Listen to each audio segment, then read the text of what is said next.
With the BMF title being defended this Saturday at UFC 300, I thought it would be fun to go through each weight class in the UFC and make a dream BMF title fight. So these are going to be active fighters.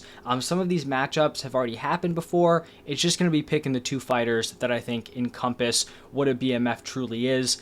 Let me know your thoughts down below if you have different opinions on some of these matchups. We're going men's heavyweight through men's flyweight, and then all three of the women's weight classes. So starting off in the heavyweight division, we've seen this one before, actually both of their most recent fights. Tom Aspinall taking on Sergey Pavlovich. I think the circumstances around their last fight coming together, and actually going through speaks to both of these guys being BMFs in the heavyweight division. They both took that interim title fight on short notice. Sergey Pavlovich was the backup fighter for Jon Jones-Stipe. Jon Jones gets hurt, they just scrap the fight entirely, and they have Pavlovich stepping in, and they want him to fight Tom Aspinall. So Pavlovich, he was training, he was ready, he was going to make the weight, all of that stuff, but he was training for Jon Jones, Stipe Miocic. He was not training for Tom Aspinall, and then Tom Aspinall really should have had no clue that he was fighting, and I don't think he did. He took the fight on short notice. I think he also came into it with a back injury, so both those dudes stepped up. Maybe people weren't quite as excited about it compared to Jon Jones-Stipe, but I think you could make the argument that the hardcore fans actually preferred this matchup, so they stepped up. Both very impressive. These are two of the, if not, the top two scariest and most dangerous heavyweights on the roster. Tom Aspinall, 7-1 in the UFC. His only loss was like that 15-second knee injury to Curtis Blades. He's also never seen a third round in his career. And then just another kind of one-up for Tom Aspinall. He went out, he knocked out Sergey Pavlovich, and he has consistently been calling for fights with Jon Jones and Stipe Miocic, almost so often to the point that fans seem to be getting frustrated with him. But in my opinion, that's just the BMF move. He wants to unify those titles. He wants to prove he's the baddest man on the planet. He wants to fight Jon Jones. It doesn't seem like Jones and Stipe feel the same way, but that's just another point for Tom in this debate. And then for Sergey Pavlovich, maybe his aura has been damaged a little bit getting finished by Tom Aspinall, but there's really no shame in that. Before that Tom Aspinall fight, he had 6 straight first-round finishes, so I do think these two belong here. Some people may want to make the argument for Jon Jones, and I think in terms of like his overall career, his overall legacy, I get it. But like as of right now, he's fought once in the past 4 years. Like I said, he's consistently downplaying the title fight or the unification with Tom Aspinall, which in my opinion isn't a BMF move. Now, is it better for his career financially? If he's getting paid the same to fight Stipe, who's a much lesser opponent than Tom Aspinall, then it makes sense. But from a BMF perspective, I don't think Jon Jones is coming through as of late. Now, shifting over to the light heavyweight division, this is actually going to be a fight that took place on the same card as Aspinall and Pavlovich. It's going to be Alex Pereira taking on Yuri Prochazka. 5 out of 7 of Pereira's UFC fights have been against champions, so either current champions, former, or future. It'll be 6 out of 8 after this Saturday against Jamal Hill. He's just a super scary individual, devastating power. He, pretty much hunted down Israel Adesanya. Once he lost that title, he went up to 205. He fought Jan Blachowicz just 3 months after that devastating knockout loss against Izzy. He went up, he won that fight. If he wins Saturday, he's talked about wanting to turn around in just a few weeks to main event the pay-per-view in Brazil. No one's doing that, and I think if he does it clean, I don't see why he wouldn't be able to. You have the quick turnarounds in kickboxing. That would be absolutely insane. And then for Yuri Prochazka, this dude's a samurai. He's got all this funky stuff going on. He's a super unique individual, but when he gets in that octagon, he is absolutely going to war. He has 2 amazing knockouts, leading up to his title shot. And then he had the fight of the year against Glover Teixeira that he pulled off in the 5th round. He was going to lose that fight if it went to the scorecards, pulled it out at the end, and then he lost to Alex Pereira. It happens. I think these two are the BMFs of the light heavyweight division. Now, shifting over to middleweight, this was probably one of the tougher matchups to put together. I ended up going with Robert Whittaker taking on Sean Strickland. Looking at Robert Whittaker, he's been consistently fighting the best guys in the world for nearly like 10 straight years at this point. From June 2014 to June 2018, Whittaker won 9 straight fights. 2 of those were wars against Yoel Romero. He also had finishes over Jacare Souza, Derek Brunson over that time span. He loses to Izzy, after the end of that run, but then he racks up 3 straight wins against Till, Cannonier, and Gastelum. All very, very quality wins. After he lost to Izzy the second time, he picks up a win over Vettori. People think he's going to run through DDP. He's going to get the trilogy against Israel Adesanya. He gets upset by DDP, knocked out. People thought he might have been done. His chin might have been cooked. He gets rocked super badly in the Paulo Costa fight, comes back, wins the second and third round. He wins that fight, and now he's taking a 5-rounder against, the boogeyman, Khamzat Chimaev. So Robert Whittaker is really putting his time in this division. He's always in fun fights. He's going to war. And the fact that he's still competing at the top of this division is so impressive, just based on, how long he's been up there for. And then the other guy in this matchup, Sean Strickland. He has 21 UFC fights in 10 years in the promotion. I think probably the most BMF move that Sean Strickland has pulled off in the UFC may not even have been like a positive thing for his career. In fact, it was probably definitely a negative. But Sean Strickland at one point was on a 6-fight win streak. He had just won a main event against Jack Hermanson. He was the number 4 ranked middleweight in the world, and he agreed to fight an unranked Alex Pereira. No one else in the UFC is doing that. He was rolling. He should have been looking up in the rankings, potential title shot. He said, you know what? I'm going to fight this super terrifying striker with crazy power. And not only was he going to fight him, he was going to go out there and try to stand with him. Now, from a game plan perspective, it was terrible. But no one else in the UFC is doing that. No one else has taken that fight. Then he has a close decision loss to Jared Cannonier. It seems like, oh man, he's slipping. He had the Pereira loss.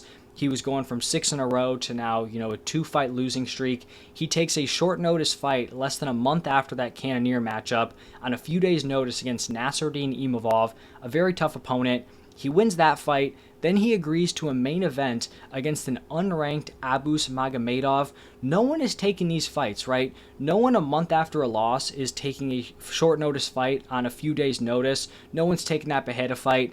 No one's taken a, main event slot against an unranked dude when you're a top 10 dude in the division. He might have even been top 5 at that point. He's taking these fights that no one else is going to take, and then he takes advantage of Dricus du Plessis not being healthy enough to fight Adesanya in, I think, Australia, and then he just puts it on Adesanya like we haven't seen anyone do it before. So I do think Sean Strickland's very deserving of being in this matchup. He had the close loss to DDP, kind of seems like it was 50-50. Personally, I thought he just barely edged out, but it was very close. He has been complaining a little bit about the decision, maybe not super BMF-like, but he's been crazy active. All the crazy fights that he took that I mentioned, it definitely puts him in this area. And now it looks like he's going to be fighting Paulo Costa next, so just another banger right there. Now, looking at the welterweight division, I don't know if there's 2 dudes who really stand out as like BMFs in that division. Like maybe you could go with a Kevin Holland. For me, I was looking at dudes, a little bit higher up in the rankings. I have Shavkat Rakhmonov taking on Kamaru Usman.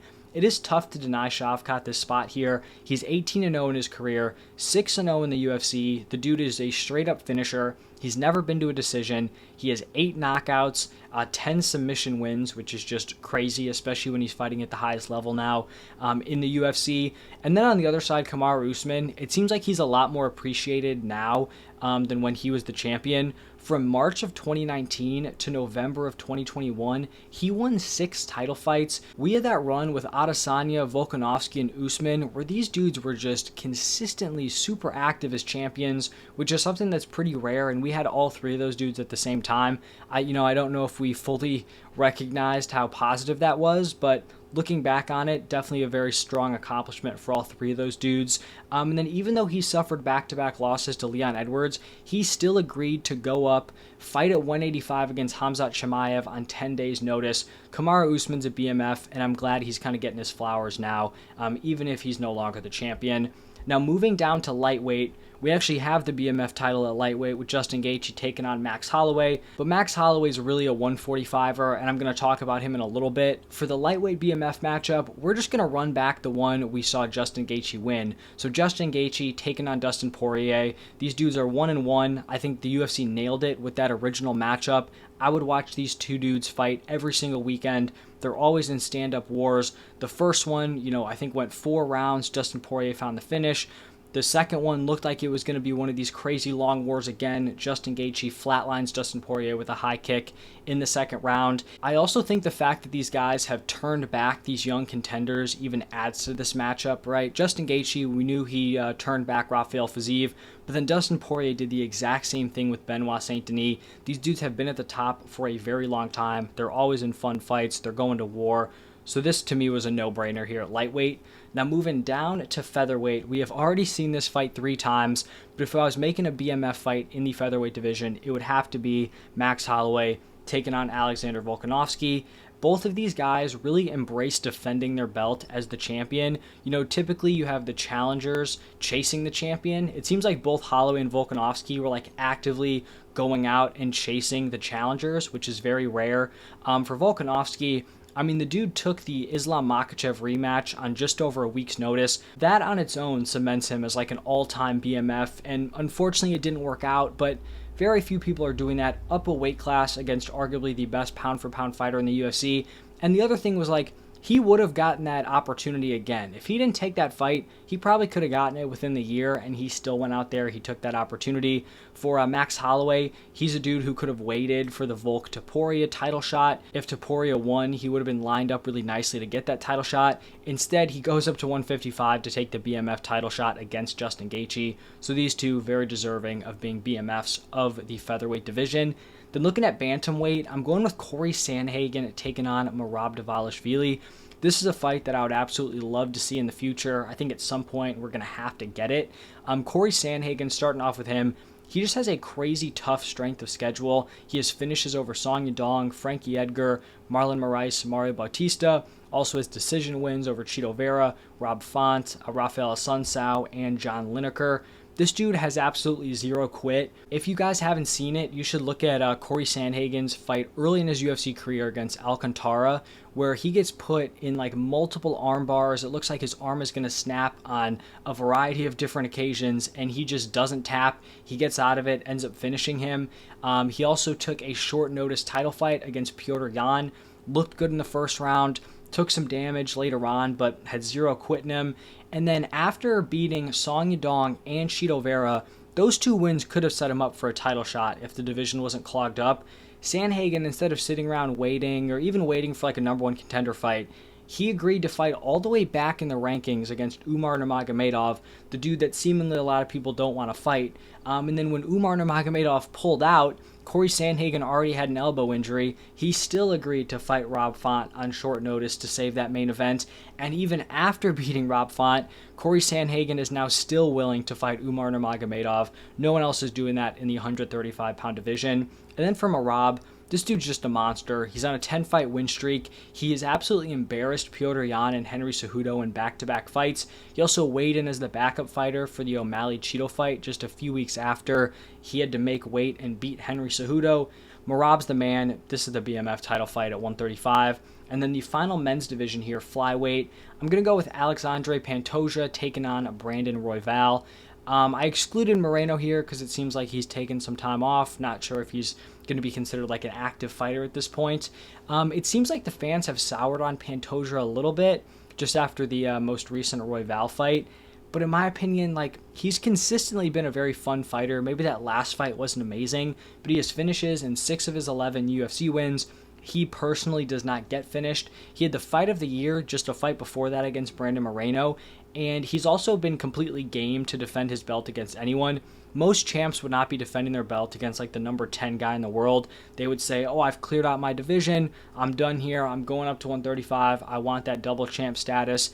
Pantoja's like, I'll fight whoever they throw out there. If it's Royval, if it's Makayev, if it's Steve Erceg, he'll take whoever. And that's what he did. He's going to be headlining Brazil, barring a crazy Alex Bejeda turnaround. So I definitely think Pantoja belongs here. And then Royval, I mean, definitely I think someone who's a little bit underrated in like the BMF discussion. He's come into the UFC and fought elite competition from day one. This dude's first 2 fights in the UFC were Tim Elliott and Kai Kara-France, and he finished both of those dudes in his first 2 UFC fights. He's always going out there. He's pushing the pace. He wants to get into a scrap. Just very recently, he took that short notice fight in Mexico against Brandon Moreno. So just 2 months after he lost his title shot, He stepped up for that opportunity, in enemy territory in Mexico, going up against Brandon Moreno. And then he wanted to turn around and fight in May in that Brazil card for the title. He didn't get that opportunity, but he was willing to do it. Definitely a BMF at the flyweight division. Now, looking at the women's divisions, for women's bantamweight, I'm going Juliana Pena taking on Kayla Harrison.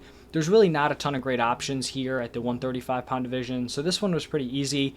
Regardless of how you feel about Juliana Pena, if you don't like her trash talk, you think she's annoying, delusional, whatever it is, you cannot take away the fact that she went out there and outdogged the greatest female fighter of all time. People were giving her no chance against Amanda Nunes. I thought she was going to get cooked. She talked a ton of crap, leading up to that fight to even get that opportunity. I don't think she was even deserving at that point of a title shot, but she talked her way into it, and then she broke Amanda Nunes within 2 rounds. So if that's not a BMF in this division, I don't know what is. And then even though she got destroyed in the second fight, she still hung in there, was very tough, never quit, and she took a lot of damage and was still hanging in there trying.